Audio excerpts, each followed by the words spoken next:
Welcome to India and the world. वैसे मैं एकदम से रईस नहीं हुआ हूँ। जिसका कैमरा है उसी की कार है, उसने मेरे को यहाँ बैठने दिया है। मैं आज आपसे एक ऐसी चीज़ के बारे में बात करना चाहता हूँ जिसके बारे में आजकल कोई बात नहीं कर रहा है। वो इम्पॉर्टेंट है, पर जो लोग स्ट्रेटेजिक फॉरेन पॉलिसी पे ध्यान रखते हैं वो इस बात को ध्यान से देखते हैं। और वो बात यह है कि दुनिया की दूसरी सबसे बड़ी ताकत और शायद भविष्य की पहली सबसे बड़ी ताकत के जो चीफ हैं, शी जिनपिंग, जिनको कभी हमारे दूरदर्शन वाले भाई साहब ने 11 पिंग कह दिया था, वो एक महीने से गायब है।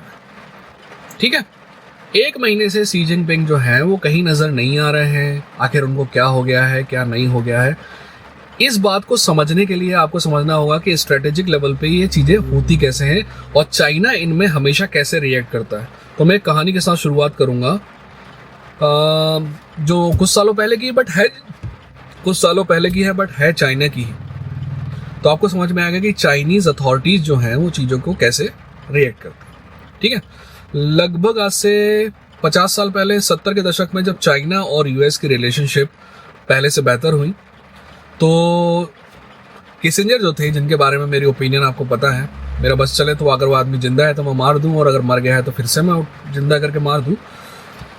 तो किसिंजर बार बार यात्रा करते थे, फॉरेन सेक्रेटरी थे, निक्सन का जमाना था, बार बार चाइना की यात्रा करते थे और उन्हें लगता था कि चाइना में अगर कोई भी काम कराना है तो माओ जेडोंग से ही कराना होगा।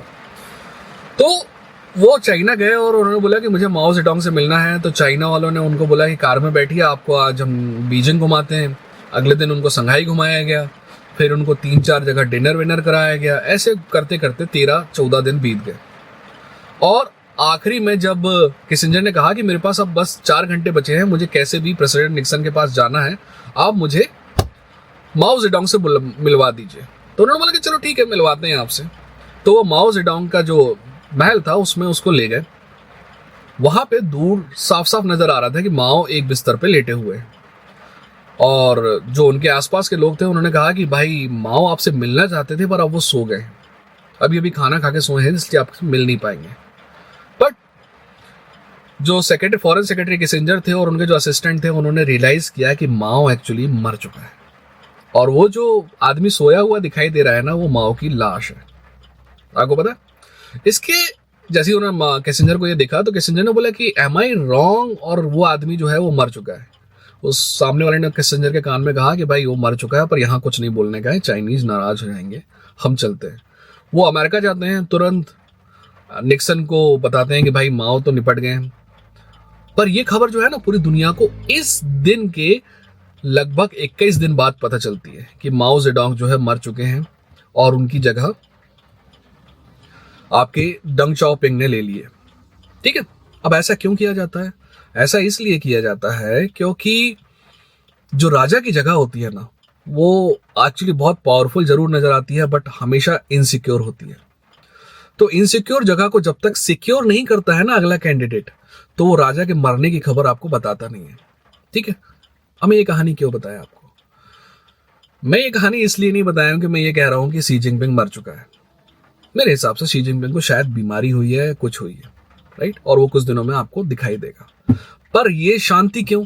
आखिर बीमारी हुई है तो वो ये भी क्यों नहीं बता सकते कि भाई जस्ट बीमारी हुई है, कोई दिक्कत है नहीं। देखिए, राजा न सिर्फ अपनी जगह में इनसिक्योर होता है बल्कि अपनी कमजोरी भी किसी के सामने नहीं दिखा सकता है। अगर वो कमजोरी किसी के सामने दिखाता है तो दूसरे लोग उसकी जगह पाने के लिए एस्पायर करते हैं, and that is the problem. इसीलिए चाइना में जो कुछ भी होगा, जब तक वो चीजें सेटल नहीं हो जाएंगी इस तरफ से या उस तरफ से, वो आपको पता नहीं चलेंगी। अगर आप मुझे बेस्ट गैस के बारे में कहने तो मुझे लगता है कि कोई सर्जरी वर्जरी है जिसके लिए वो गए हुए हैं और दैट्स इट, और कोई ज्यादा कोई सीरियस बात नहीं है। क्योंकि देखिए, अजीब सी बात यह है कि शी जिनपिंग ने अपने सारे के सारे जो कंपटीशन है उनको निपटा दिया है। ठीक है, ना तो जियांग जेमिन कुछ पावर के साथ बचा है, ना तो हुन जिनदाओ कुछ पावर के साथ बचा है, और वेन जिबाओ को साथ कभी पावर था ही नहीं। तो वहां पे पावर वैक्यूम है। इसीलिए मुझे नहीं लगता है कि उनकी पोजीशन कोई एस्पायर कर रहा है, और मुझे ये भी नहीं लगता है कि वो मर गया है, कुछ हुआ है। मुझे सिंपली ये लगता है कि वो बीमार है। बट आपको समझना चाहिए कि चाइनीज पर्सपेक्टिव में जब भी आप खबरों को देखें तो आपको ऐसे ही समझना होगा उनको। आप कभी ये मत समझिएगा कि कुछ दिनों के प्रेसिडेंट गायब हो गया इसका मतलब वो निपट गया है। ऐसा मैं इसलिए कह रहा हूँ कि आज से 6-7 महीने पहले ऐसे ही हुआ था कि प्रेसिडेंट ने 7 दिन के लिए दिखाई नहीं दिए थे, तो इंडिया वाले बोल रहे थे कि भाई शी जिनपिंग तो निपट गया इंडिया से डर के, है ना। तो आपको वैसे नहीं सोचना है। तो this is how Chinese behave. Do you have any question? Actually, I have a question for China and Taipei, Chinese Taipei, I think. और Taiwan, I think. Taiwan, Yeah. क्या क्वेश्चन है तो बताओ। क्वेश्चन ये है कि मतलब मैंने सुना है कि चाइना जो है ताइवान को अंतर्गत लेना चाहता है, अपने अंडर में लेना चाहता है, कब्जा करना चाहता है, और ताइवान वाले ऐसा चाहते नहीं है और उस पर वो प्रोटेस्ट भी करते हैं। बट क्योंकि चाइना एक कम्युनिस्ट कंट्री है, मतलब कुछ एक ही पार्टी है जो उसको चला रही है, और इंडिया जैसे मतलब वो, मुझे ऐसा लगता है इंडिया जैसे वो आदर्शवादी शायद ना हो, तो मे बी वो ताइवान को अंतर्गत लेना चाहते हैं। तो मैं इससे रिलेटेड मतलब मेरा क्वेश्चन था। ठीक है, इस क्वेश्चन में 2-3 चीजें हैं। पहली बात, क्या चाइना ताइवान पे कब्जा करना चाहता है वापस से? बिल्कुल, ताइवान चाइना ही है, दुनिया की वन चाइना पॉलिसी ही है। देख, कोई दुनिया में इंडिया हो चाहे अमेरिका हो, कोई नहीं मानता कि 2 चाइना है। मैं आपको बता दूं, वैसे मैं ताइवान और चाइना के विषय में वीडियो बनाऊंगा, पर वो कम से कम 40 मिनट का होगा, तो मैं शॉर्ट में बता देता हूँ। देखिए, चाइना और इंडिया जो है, सॉरी, चाइना और ताइवान जो है, ताइवान को आप रिपब्लिक ऑफ चाइना के नाम से जानते हैं, और चाइना को आप मेनलैंड चाइना कहते हैं या फिर पीआरसी कहते हैं, people's republic of China. People's republic of China का ही हिस्सा आरओसी है, वो आज नहीं तो कल हो जाएगा। और एक्चुअली क्योंकि हम जो है वेस्ट जो हकता है उसको चाटने की हमारी बहुत आदत है, तो उनका जो प्रोपेगेंडा है कि ताइवान में लोग नहीं चाहते कि वो चाइना का हिस्सा बने, तो ये गलत है।